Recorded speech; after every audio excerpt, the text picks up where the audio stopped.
Hi, welcome to our channel where we share the most intriguing stories. When a burned-out lawyer escapes to his inherited lakeside retreat, he expects peace until a suburban HOA declares war on his land. What begins with signs and trespassers spirals into fraud, sabotage, and a courtroom showdown. This isn't just a property dispute, it's war. When I first rolled up that gravel road leading to the old Hill House, tires crunching slow under the weight of 30 years of family history, I didn't think peace would be a problem. 900 acres of prime Tennessee woodland, untouched shoreline, a sky so wide you could forget the rest of the world existed. This was the quiet I'd chased for half my life. I had a thermos full of black coffee, a glove box full of land titles, and the ashes of my grandfather, Jacob sitting next to me in a cedar box. I figured the ghosts on this land were the only ones I'd need to make peace with. Turns out I was wrong. The living ones were far worse. I'd left Memphis 6 weeks earlier, burned out on billable hours, tired of clients with fake problems and real money. I'd finally done the one thing I'd promised my grandfather before he died. Keep the lake ours, son. He used to say it like a prayer, as if the water could hear him. He left the property to me outright. 900 acres, a creaky old house with a wraparound porch, a collapsing boathouse, and a 28-acre lake so still it looked like glass cut from the sky. That lake was the kind of place you whisper near, even when you're alone. The trouble started about 10 days after I moved in.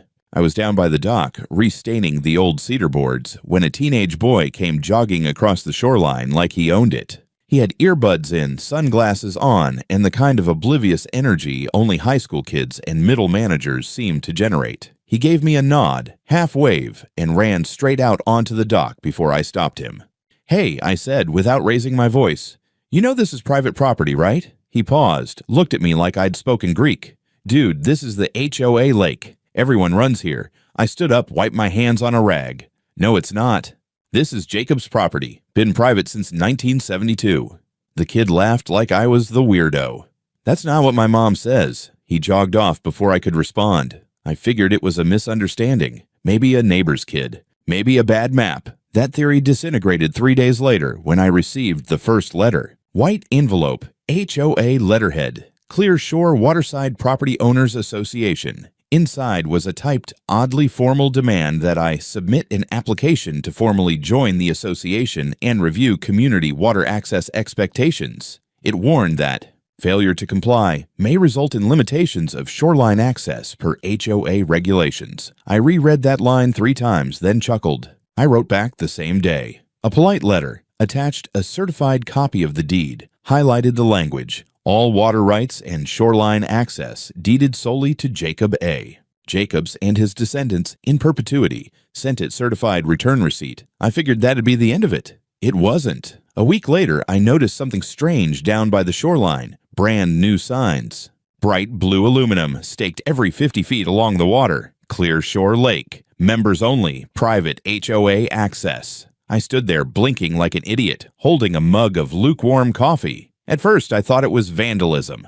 Then I realized it was worse. This wasn't vandalism. This was organized. The next few days were chaos. I found folding chairs left out near my fire pit, a family of 4 picnicking 20 feet from my dock. Someone left a pile of firewood stacked neatly near the edge of my boat ramp, as if preparing to build a communal fire. I confronted a woman who had tied her inflatable kayak to my pier and was unloading snacks. She looked at me without shame. "Oh, Karen said the lake's community use now. You must be the new guy." I asked her who Karen was. She looked surprised. "Karen Lindell, the HOA president. You should really talk to her." I tried. I really did. I went to the Clear Shore HOA office. Nothing but a double-wide trailer with a logo on the door and a receptionist who chewed gum like it owed her money. I asked to speak with the president. She gave me a number and a time slot. "She's very busy," she said, as if Karen were some kind of local dignitary instead of the woman trying to claim my lake like it was the Oregon Trail. Instead of waiting, I went home and did what I do best. I documented. I took drone footage of the signs, photos of the trespassers, GPS stamps. I saved copies of every letter. Then I got a knock on my door. It was Karen, 50-something, stiff blonde haircut, pink visor like a suburban tiara. She smiled like she'd just caught a raccoon under her porch and was pretending it was a lost puppy. "You must be Mr. Jacobs," she said. Harris, I corrected. You're Karen. That's right. President of the Clearshore Waterside Association. I'm aware, I said, stepping out onto the porch. You've been posting signs on my property. She blinked once, then gave a little laugh. Oh, those aren't on your property. They're near the shoreline, and according to our maps, that shoreline is now designated for limited public access. I held up the deed I'd already had laminated for easy reference. This says otherwise. She didn't even glance at it, just crossed her arms. Mr. Jacobs, I don't know what kind of arrangement your grandfather thought he had, but you're surrounded by our community now. We've lived here for over 10 years. You're the newcomer. This lake has always been used by residents. You can't just privatize nature. I stared at her for a long second. Karen, the lake is mine. Legally. This isn't some community pond with ducks and a gazebo. This is deeded land. I don't want HOA parties on my shoreline. I don't want a dock full of paddleboards. I want you off my property. Her smile faded. We'll see about that, she said, and turned to leave without another word. By the following week, the signs had doubled. My dock had footprints on it every morning. Someone dumped a pile of beer cans under the pines near the fire pit. And when I called the sheriff's office, the deputy who came out shrugged and said, "Looks like a civil matter." We don't enforce HOA disputes. I stood on the edge of my own lake that night, looking out at the moon on the water, and thought about the way wars used to start over land, territory, rights, borders. I wasn't ready to admit it yet, but I felt the first tremor of it in my spine, that quiet certainty that this wasn't going away, that Karen wasn't done, that I had inherited more than just water and trees. I had inherited a fight. The next letter was less polite. It arrived folded into an envelope that looked like it had been sealed by someone in a hurry and possibly in anger. Inside, a formal notice of HOA non-compliance, complete with bolded language about community access rights, membership dues in arrears, and a last warning before escalation. There was even a line that suggested failure to respond could result in administrative limitations on property privileges. That last part made me laugh. The HOA had as much authority over my land as a lemonade stand had over the IRS. Still, I responded. I sent another certified letter, now including topographic surveys and historical plats. I printed out a 25-year-old article from the Knoxville Gazette that profiled my grandfather and the legacy of Jacobs Lake, including photos of him fishing solo on a misty morning back in 1999. It didn't matter. 2 days later, a group of neighborhood kids rolled up to my dock on rented kayaks like they were storming the Bastille. I walked down to greet them. They looked up, confused. Karen said it was fine. One of them muttered. Of course she did. I installed motion-triggered cameras that same week. 2 facing the dock, one aimed at the fire pit, another mounted discreetly on an old hickory tree, pointing straight at the makeshift trail that now led from the HOA neighborhood through the brush and onto my shoreline. And sure enough, the footage started rolling in. Day after day, strangers using my land like a public park. A guy in golf shorts teaching his kid how to skip rocks. A group of teens having a full-on barbecue complete with Bluetooth speaker blaring country pop and a cooler I hoped didn't contain alcohol. I started calling the sheriff's department every time. After the 4th or 5th call, Deputy Langston showed up looking more tired than annoyed. Look, Mr. Jacobs, I get it. I really do. But unless they break something or you catch them in the act of damaging property, it's hard for us to press charges. Trespassing is a gray area when it's near water. Not this water, I said, holding up another copy of the deed. There's no gray area here, just a bunch of suburban squatters acting entitled. Langston sighed. Then sue 'em. Civil court'll make it stick. I didn't want to sue anyone, not yet. I just wanted to be left alone. Then came the map. It showed up on the HOA's official community bulletin board, printed in color and laminated like it was some kind of sacred relic. A full-scale Clearshore community development overview with walking paths, green spaces, and dead center in the layout. A lake marked Clearshore Waterside Lake Common Use Zone. My property, my shoreline, my name nowhere in sight. I stood in front of that board and stared at the thing like it was a war declaration. A few neighbors gathered behind me. One man, balding, wearing a shirt that read "Freedom isn't free," mumbled something about community access being God-given. Another woman said, "We've always used the lake. Always. Your granddad was nice about it." "Yeah, well," I said, "he's dead now. And I'm not nice." They didn't like that answer. I didn't care. By that evening, I was receiving emails, not just from the HOA, but from residents. Angry ones. One accused me of destroying neighborhood trust. Another said, "You moved in and ruined the harmony we had. We were a family before you came." A third simply read, "We will not be fenced out. Water is life." The best part?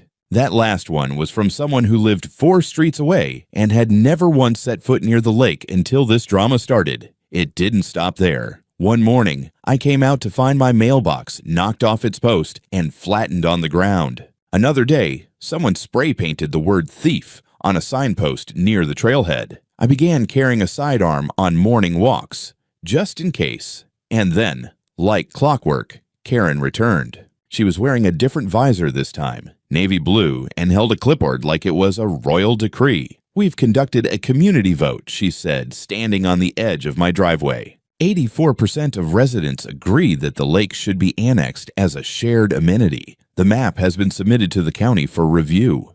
I stared at her. Annexed?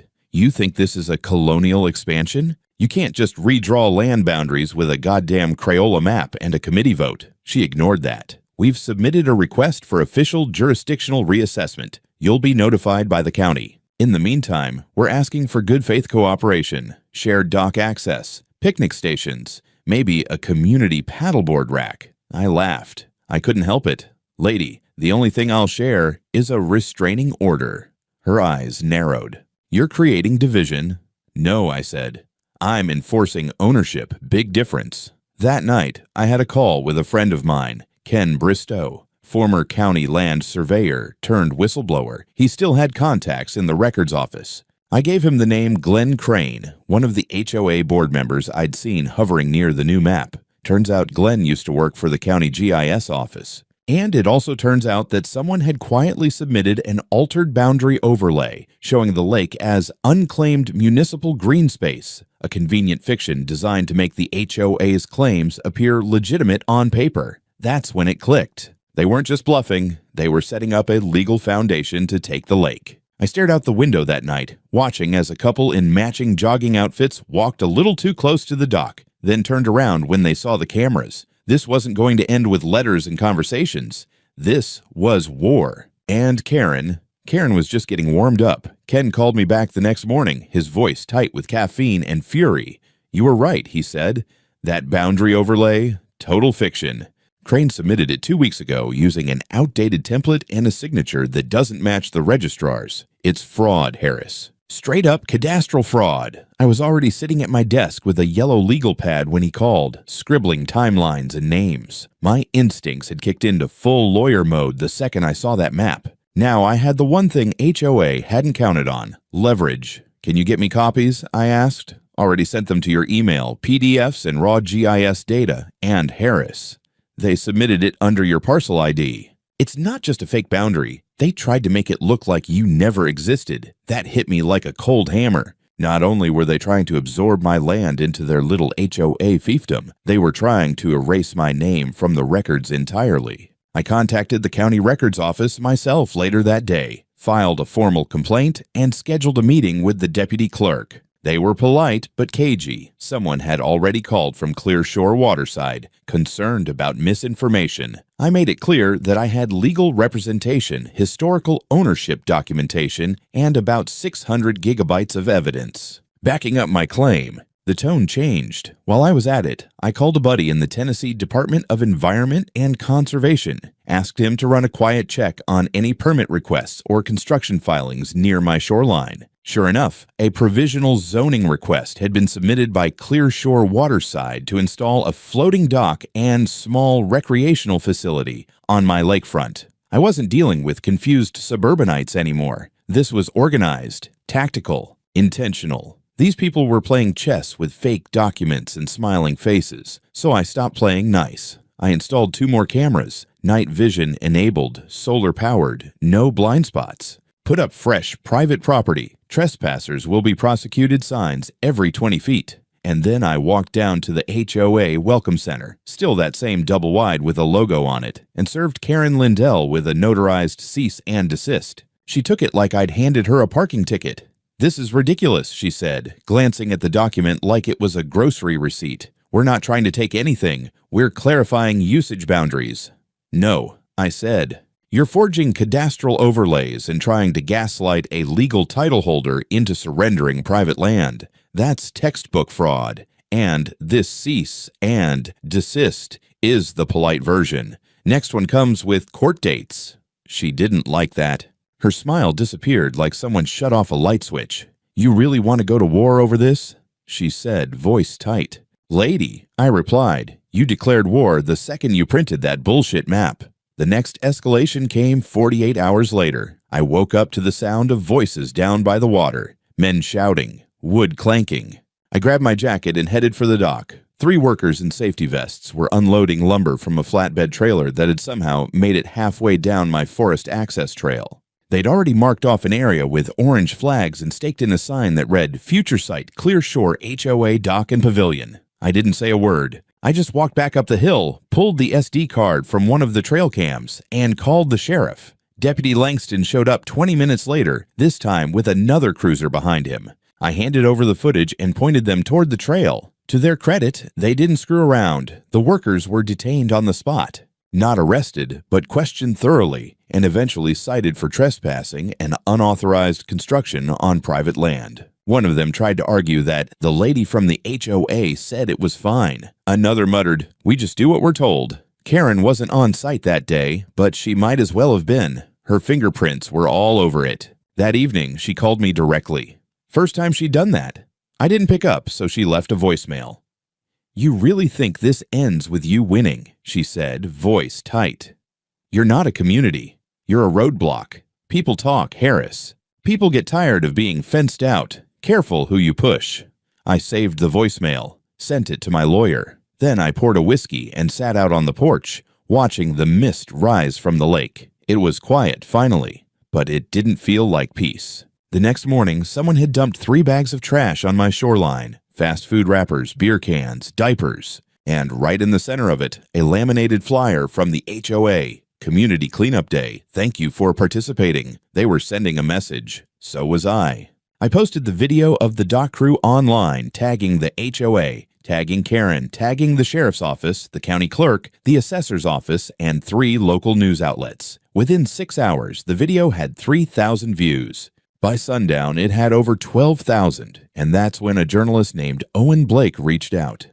He introduced himself as a contributor for the Tennessee Tribune, said he was covering local land disputes and neighborhood governance. I could already hear the angle forming in his head. The evil recluse versus the friendly HOA, the outsider hoarding nature's bounty. I declined his request for comment, but I knew he'd talk to Karen.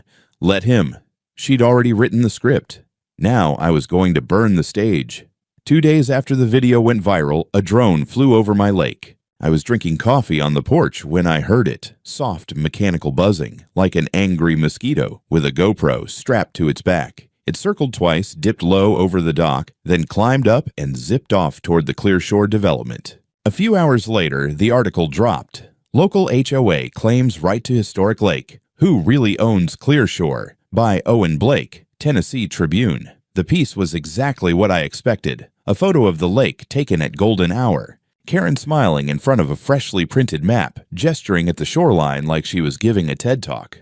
The article quoted her extensively about generational privilege, unfair land monopolization, and community stewardship. According to her, I was some trust fund lawyer playing king of the hill, a selfish man squatting on what she called an ecological jewel meant to be shared. She even said my cameras were invasive surveillance tools meant to intimidate families. That one almost made me spit out my coffee. I didn't respond publicly. Not yet, but the backlash started immediately. By noon, someone dumped 2 more bags of trash on my trail. By evening, my inbox was flooded with hate mail. "You're everything wrong with this country. Greedy bastard. Land doesn't belong to people. It belongs to God." One guy offered to come liberate the lake personally. That night, someone egged my truck. Next morning, I checked the footage. 2 teenagers laughing, both in Clear Shore hoodies. I printed stills, brought them to the sheriff's office. Langston promised to follow up, but I could see the weariness in his eyes. This was getting bigger than neighborhood squabbles. What Karen hadn't counted on was the digital footprint she left behind. I'd started digging, slowly, methodically, through HOA newsletters, archived posts, LinkedIn profiles, zoning requests, even real estate listings. In one of those glossy flyers, I found something gold, a listing from 5 years ago describing Clearshore Waterside as nestled beside a serene private lake. Private, not shared, not HOA managed, just a nice, scenic neighbor. I sent it to Owen. Didn't say anything, just attached the file and wrote, "Thought you might find this useful." To his credit, he responded in less than an hour. "Interesting. Karen didn't mention this. Mind if we talk?" I said no. Told him he was already neck deep in the narrative and I wasn't interested in playing the villain for clicks. He didn't push, just replied, "I think you're right, and I think she's lying." That was the first shift. Over the next few days, Owen started contacting other residents, quietly. A few reached out to me, anonymous email addresses, messages with subject lines like, "She threatened me too," or "We didn't vote." One of them, a guy named Grayson, said he'd been on the HOA board 2 years earlier before resigning over Karen's power grabs. I met him in the back of a diner off Route 31. He wore sunglasses inside like he thought HOA had spies. Maybe they did. "She cooks the votes," he said, sipping lukewarm coffee. "People just assume the board's legitimate because she posts everything on letterhead." "You know about the fake map?" I asked. He nodded. "She had it printed 6 months ago. Said we were gonna correct historical errors." I told her it was illegal. She told me to go work for the county if I loved maps so much. "You got proof?" He pulled out a flash drive. "Meeting recordings." She didn't know I was backing up Zoom calls. I took the drive, bought his breakfast, didn't ask why he waited until now. I already knew. Karen ruled Clearshore with an iron HOA fist and a pile of social credit. People didn't want trouble. They wanted quiet lives and neatly trimmed lawns. That evening, I set up 3 speakers on my dock, pointed them toward the Clearshore Trail, and at full volume, I played a 5-minute loop of Karen screaming from a now viral clip taken the previous week. The footage had been captured on one of my cams, her storming down to the lake, shouting at one of her own workers who'd been caught slacking during the failed dock build. At one point, she shrieked, "This is our lake! He's not going to gatekeep the water like he owns it." I edited in the deed overlay as a watermark just for good measure. Within 24 hours, the video had over 70,000 views. Reddit picked it up. Memes started circulating. Someone photoshopped Karen's face onto a pirate holding a community property flag. That's when the real press came knocking. Local stations ran quick hits, but it was a regional news affiliate that showed up with cameras. I declined interviews, but they aired the footage anyway. Karen's outburst, the illegal construction, the trespassing citations. Suddenly, she wasn't the valiant community leader anymore, and she did not take it well. 3 nights later, I came home from town to find my tires slashed. All 4. A note was tucked under the windshield, scrawled in red Sharpie. "Stop being a coward, share the lake, or we take it." Sheriff's deputies came. Again. Photos were taken, reports filed. I gave them the footage from my driveway cam. It didn't catch faces, but it caught shadows. 2 people, hooded, one limping slightly. I was done playing defense. The next morning, I filed for a temporary restraining order against the HOA and named Karen personally. My lawyer sent her a formal warning about further harassment, and then I gave Owen the green light. We met in person for the first time at a bench overlooking the lake. He listened for over an hour, barely speaking, just nodding. When I was done, he asked one thing. "Can I publish everything? Every last goddamn detail?" He did. 3 days later, Tennessee Tribune ran the headline, "The War Over Clearshore, How a HOA Tried to Steal a Private Lake and Got Caught." Karen stopped responding to emails after that, but the damage was already done. I've filed lawsuits before, hundreds, maybe thousands, over a decade of legal practice, but filing this one, this was personal. We didn't go small. My legal team, 2 former colleagues from my Memphis firm and 1 real estate litigation specialist from Nashville, filed a full battery. Trespassing, defamation, attempted fraudulent annexation, unlawful construction, malicious interference with private property, and civil conspiracy. We served both the Clearshore Waterside HOA and Karen Lindell individually. The complaint was 172 pages long. My favorite sentence: "The defendants have engaged in an organized, systematic campaign to exert fraudulent dominion over land to which they have neither historical claim nor legal right. We didn't just accuse, we laid out receipts, maps, drone footage, Deeds from 1972, signed and sealed. Witness testimony from Grayson, the former board member. Audio files, meeting logs. The whole Karen-verse collapsed into one airtight case. We filed it on a Monday. By Tuesday, my driveway was lined with 3 news vans and a parade of folding chairs. Some kind of spontaneous HOA rally had sprung up on the trailhead. They brought signs. End lake apartheid. Community water for community people. Say no to greed.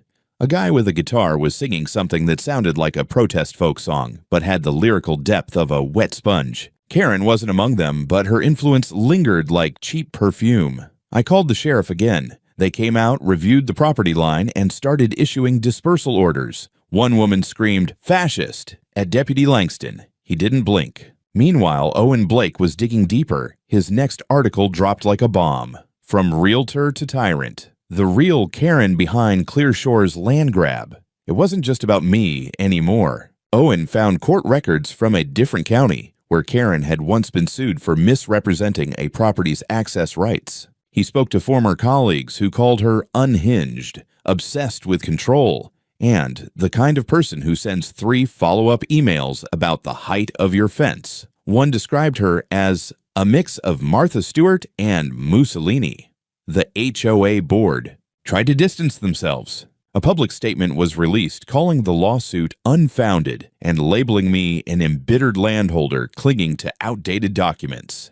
But then came the emails. Grayson, bless his paranoid little heart, had saved everything, including a thread where Karen explicitly instructed board members to create visual legitimacy by distributing signs along the lake, even on non-assigned parcels. Another gem. If the public sees a boundary enough times, they believe it. We build the narrative first. Legal comes second. We sent it all to the court. During the preliminary hearing, Karen showed up in a white blazer and oversized sunglasses like she was about to testify in front of Congress. She didn't speak much. Her lawyer did the talking, but when the judge read the first page of our complaint and looked over the map overlays, he raised an eyebrow. You're asserting ownership over land that has been deeded private since the Nixon administration. Yes, Your Honor, said Karen's lawyer. We believe the original boundaries are legally ambiguous. Ambiguous, the judge repeated, then pointed to a highlighted section. This says exclusive access deeded in perpetuity to the Jacobs family line. That's not ambiguous. That's carved in stone. Karen didn't flinch. She sat stiff as granite, but I could see it in her eyes. The flicker of realization that the hill she chose to die on wasn't legally hers to stand on. We pushed for a temporary injunction. Immediate enforcement of property boundaries, removal of all Clearshore signs, and a gag order preventing further HOA communications claiming lake access. The judge granted all 3. Karen's smile cracked like a frozen windshield. Outside the courthouse, Owen caught up with me. She's going to spin it, he warned. You just humiliated a woman who's built her personality around controlling other people. She'll double down before she folds. I know, I said. That's why we're not done. By the end of that week, the injunction was posted on every major entrance to the lake. HOA members were prohibited from stepping onto my land. Cameras were updated, security lights added. I even hired a private guard, retired state trooper, calm guy named Walter with a mustache that could deflect bullets. Still, they tested it. One night, Walter called me at 2 a.m. Sir, he said, calm as ever.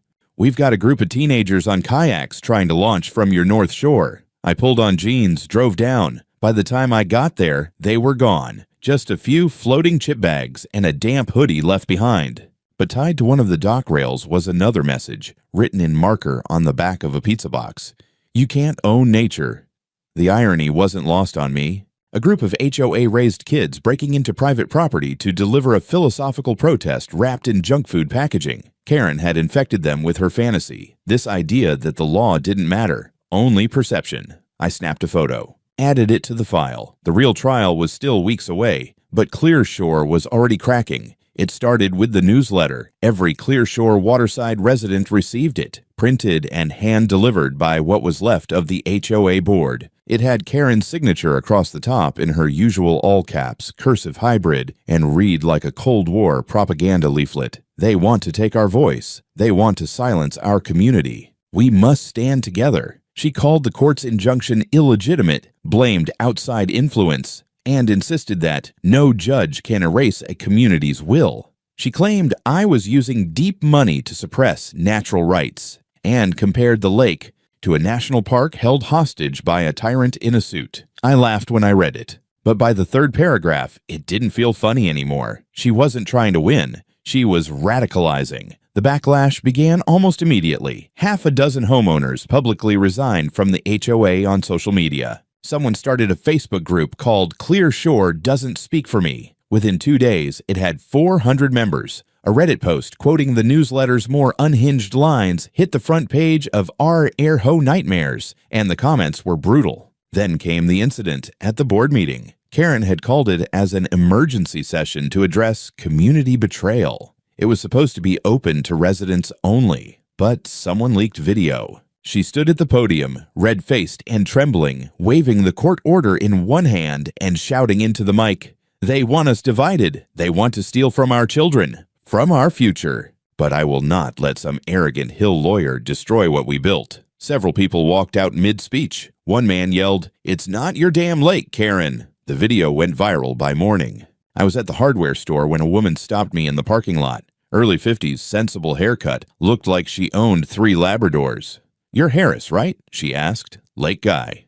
"That's me. I just wanted to say, I used to be on her side. I really did. But this is cult shit." She shook her head and walked away before I could thank her. Karen was spiraling, and everyone could see it, except her. A few days later, I got an alert on my phone from one of the shoreline cameras. Motion detected near the old pine path around midnight. I pulled up the feed. 3 people, hooded, flashlights off. One carried a long object, metal maybe, looked like a crowbar or pipe. They moved fast, quiet, hugging the tree line. 10 minutes later, another alert. Camera 2, near the south dock. They'd reached the edge of the platform, and then static. They'd taken out the camera. I called Walter, who was already en route. He called the sheriff. By the time they arrived, the trespassers were gone, but not without leaving their mark. The dock had been vandalized, bolts loosened, one of the planks pried up and halfway removed. My private property signs had been torn down, spray paint on the side of the boathouse read, "Fraud." I submitted everything to the sheriff. Langston was pissed now. This was no longer a civil matter. "We're opening a criminal case," he told me. "This goes past property lines. This is coordinated." Karen's fingerprints weren't directly on it, but we both knew. Then came the real twist. Grayson, the former board member who'd given me the flash drive, sent me a voicemail. "She's losing it, Harris," he said. "I just got a letter from her lawyer asking me to retract my statement. Said if I don't, they'll sue me for defamation. I've got nothing left to lose, man. So I'm giving you the whole file." He sent it that evening. Meeting minutes, internal votes, lists of residents who had never consented to the land grab. One email was a smoking gun, Karen admitting that the Jacobs family deed will never hold up in the court of public opinion. Not law, not fact.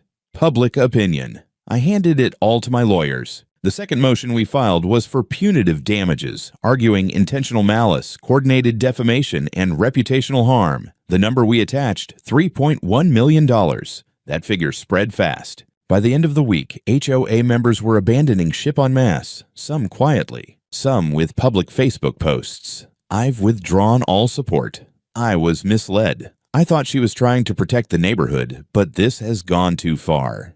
A few brave ones came forward with more documentation, proof that Karen had strong-armed them into approving funds for lake-related signage without full votes. One man said she called him unpatriotic for questioning the HOA's expansion. And then, she snapped. It was a Saturday afternoon. Warm, blue sky. I was down by the dock replacing the broken planks when I heard shouting. Karen was on my shoreline. She was flanked by 2 people I didn't recognize. Maybe board members, maybe just loyalists. She marched up to the edge of my dock, eyes wild, hair frizzed from the heat, holding what looked like another HOA flyer. "This isn't over," she barked. "You think money buys the truth? You think this land is yours just because of some paper?" I stood up slowly. "Karen, you're trespassing. Again." "This is community property," she screamed. "You're the invader. This lake doesn't belong to one man. It belongs to us all." I pulled out my phone, hit record. "You need to leave. Right now." She stepped closer. "Or what? You'll sue me again. Bury me in court like you buried your grandfather in this dirt." That was the moment I saw it in her eyes, the crack. Not anger, not strategy, desperation. Walter arrived just in time, hand on his holster, calm as ever. "Ma'am," he said, "you're violating a court order. Step off the property." She hesitated, then dropped the flyer in the dirt and stormed back toward the woods, the two hangers-on trailing behind her like deflated balloons. The whole thing was caught on camera. I sent it to the court. And Owen. His article the next morning read, "Clear Shore Civil War. HOA President melts down on private property, defies court." The thumbnail was a still frame of Karen mid-shout, hair caught in the wind, finger jabbing at nothing. It looked like a woman arguing with ghosts. Courtroom 3 at the Wilson County Courthouse was packed, not just with lawyers and press, but with townspeople, retirees in tennis shoes, teenagers with TikTok dreams, HOA members who hadn't been seen in public for weeks, even someone selling Team Harris t-shirts out of a cardboard box outside. The case had become more than property lines and bylaws. It had become theater, and Karen was about to be center stage. We entered through the side. My team was prepared. Binders, exhibit boards, USB drives with screen captures, audio clips, aerial footage. They knew this case like they'd written the laws themselves. I came in wearing a plain black suit and a face that said I didn't start this, but I'm damn sure finishing it. Karen sat at the other table, flanked by two attorneys, face taut like overpulled upholstery. She didn't look around, didn't wave. Just stared at the table, eyes locked on the folder in front of her like it might explode. The judge was Honorable Meredith Klein, late 60s, no nonsense, and well known for her distaste for HOA drama. Perfect. My lawyer began with a simple phrase.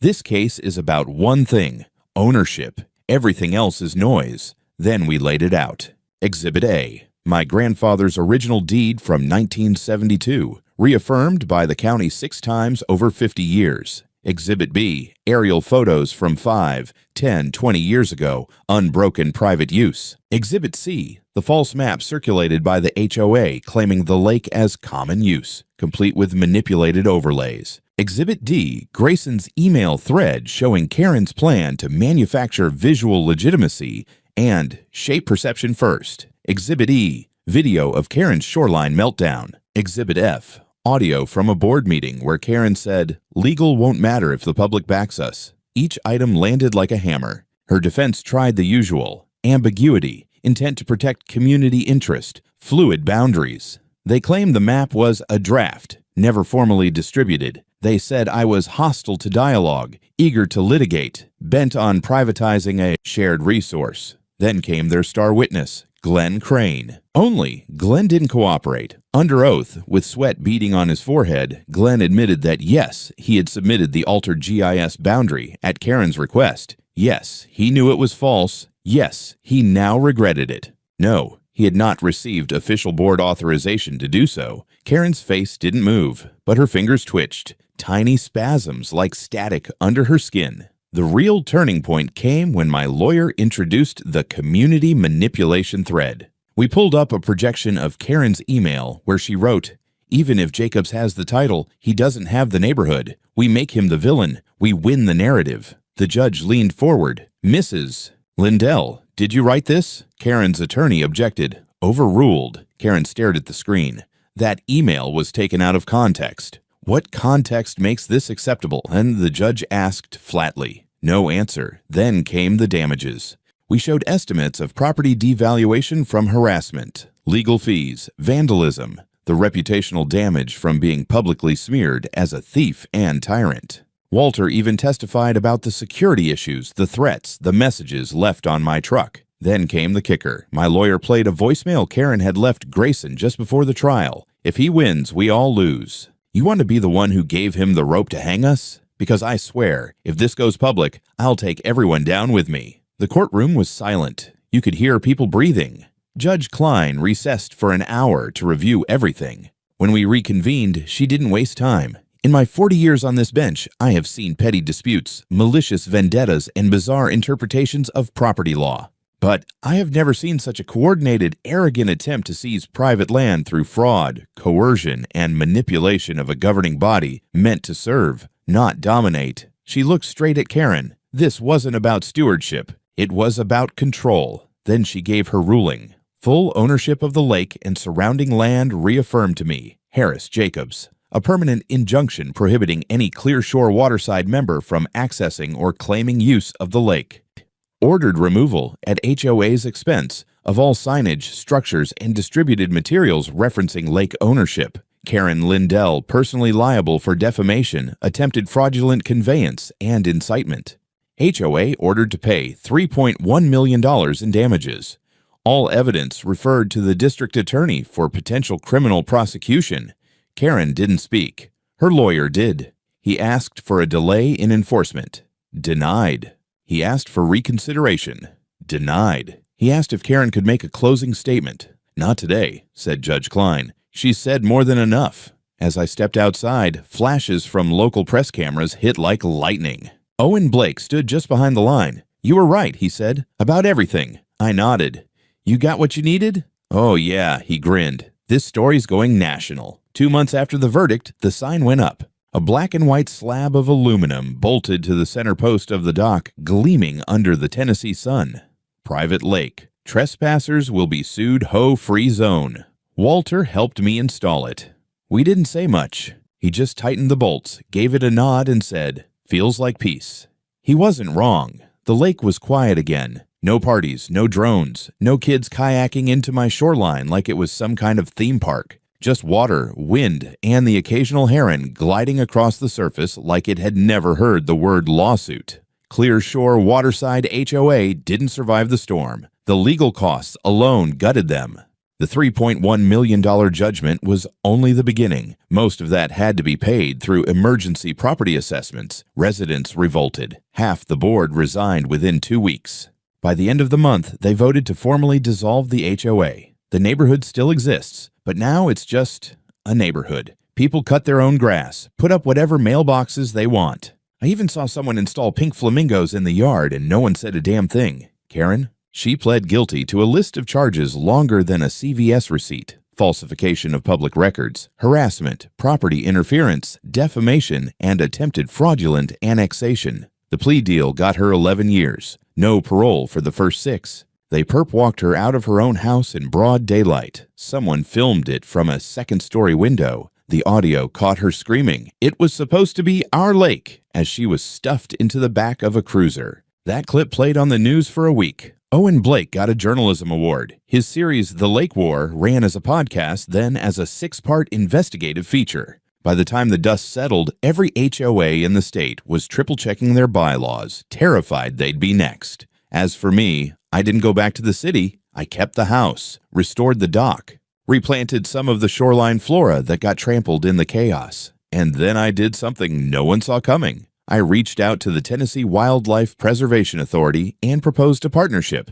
Private land, yes, but managed with ecological integrity. We signed a formal stewardship agreement within a month. Now Jacobs Lake is a registered private ecological zone. No motorboats, no dumping, no development. Just protected, pristine water. A few people from town come by every so often. Rangers, researchers, students studying salamanders or aquatic ferns. They knock first. I usually invite them in, show them where the trails are. Sometimes we sit on the porch, drink coffee, and laugh about the summer of madness. But most days, it's just me and the water. One morning, maybe 6 months after it all ended, I found a letter in my mailbox. No return address. Just a piece of lined paper with a single sentence. You were right to fight. No signature. No clue who sent it. Didn't matter. The lake was still mine. And nobody called me the villain anymore.